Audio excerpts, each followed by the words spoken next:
bilbila keenyarraa Wi-Fi madduu ni danda'a? Eeyyeen ni danda'ama. Hanga dhumaatti daawwachuutiin akkamittiin akka maddu daawwadhaa. Yoo nagaa keessanii matiiwwan chaanala keenyaa bakka jirtan maratti nagaan gosinaa qaqqabu.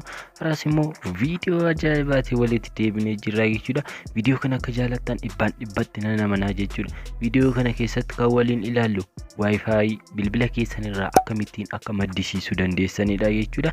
Innaan kana isiniin jedhu bilbila isa tokkoof paakeejii bittanii isa tokkoof paakeejii bituun hin barbaachisu jechuudha. Bilbilum tokkicha irratti paakeejii bittanii gara bilbila isa tokkootti bifa Wi-Fi'tiin dabarsuu akkamitti akka dandeessanidha kan waliin ilaallu jechuudha. Viidiyoo irraa akka jaalattan shakkii tokko iyyuu hin qabu. Hanga dhumaatti nu faana ta'aa isiniin jenna. Gara barnootaatti otoo hin darbiin dura immoo kanneen YouTube channel keenya faayaa taatan subscribe gochuun maatii keenyatti dabalamuu hin dagatina. Mallattoo bilbilaa bukkeetti dhuftu tuquun ol kan jedhu irra kaawwachuutiin viidiyoon keenya yeroo yeroon akka isin qaqqabu taasifadhaa isiniin jenna. Gaaffii yaadaa fi qeeqa yoo qabaattan immoo koomentii irratti nuuf barreessaa. Viidiyoo kana immoo laayikii xiqqootiin eegallaa. Amma gara viidiyoo keenyaatti. Tolega yeroo jalqabaatiif gara siitingii bilbila keessanii irra ni dhaqxu. Bilbilli siitingii dhabe kamuu hin jiru jechuudha. Gara siitingii keessanii keessa ni dhaqxu jechuudha. Gara bilbila siitingii keessanii keessa yeroo seentan mobile hotspot and settings kan jettu kanarra ni argattu jechuudha. Ishii kanarra yoo akkanattiin isiniif hin finne ta'e bakka sarchii kanarratti hotspot jettanii sarchii gootan isiniif fidaa jechuudha. Bakka sarchii kana irratti hotspot jettan haala salphaa ta'eetiin isiniif fidaa jechuudha. Mobile hotspot kan jettu kanarra tuqeen seenaa jechuudha. Yeroon ishiirra tuqee seene mobile hotspot kan jedhu ammas off jedhee naa fidaa. Ishiirran tuqee seenaa jechuudha. Kunoo fuula kanatti na dabarsaa jechuudha. Kunoo asirraa wantoota garaagaraa isinitti himaa jechuudha. Kunoo hanga bilbila 10tti connect gochuu ni dandeessu isiniif jedha. Bilbila 10f Wi-Fi hojjechiisuu ni dandeessu, maddisiisuu ni dandeessu jechuudha bilbila keessanii. Amma bilbila 10tti isiniif eeyyamamaadha jechuudha. Yeroo jalqabaaf kompiitaraaf illee laaptooppiif illee maddisiisuu gara sanaatti bifa Wi-Fi'tiin dabarsuu ni dandeessu jechuudha.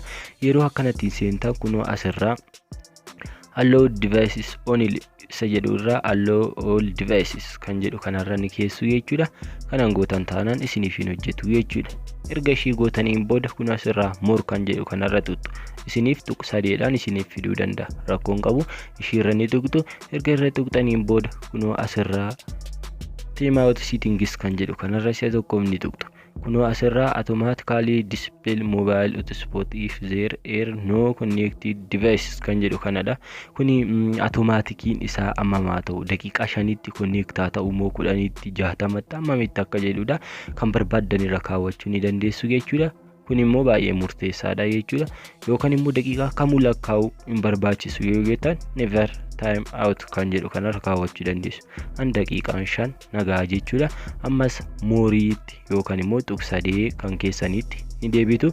Kanarraa kunoo lammaffaa kanarra ni dhuftu jechuudha. Mobile hotspot kan jettu kanarra ishii erga dhuftaniin booda kunoo maqaa isaanii jijjiirtu jechuudha. Network name kan jedhu kanarra balleessitanii maqaa isaanii jijjiirtu jechuudha. Amma fakkeenyaaf ibsaa apps jedha. Isin waan barbaadan jechuu dandeessu. Ibsaa apps fakkeenyumaafidha. Rakkoon qabu paaspoortii isaallee itti gochuu dirqama isinitti ta'a. Maaliif namoonni garaagaraa connect godhachuu danda'a waan ta'eef jechuudha.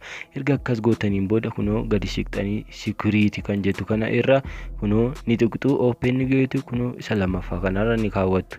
Sana booda akka paaspoortiitti gootan isin gaafata jechuudha. Paaspoortii koo 1 2 3 4 5 6 7 in godhadha. Maaliif 1 hanga 8 namoonni baay'ee ni beeku waan ta'eef akkanattiin irraa dabseenii jechuudha. Sana booda save godhachuu qofaa jechuudha. Wanti rakkisu hin jiru jechuudha.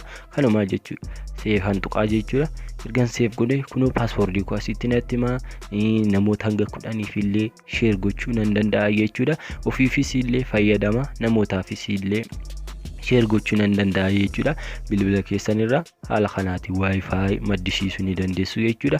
Yeroo akka maddu yoo gootan kunoo asirraa office jedhee jiru kan on ni tuqxu jechuudha.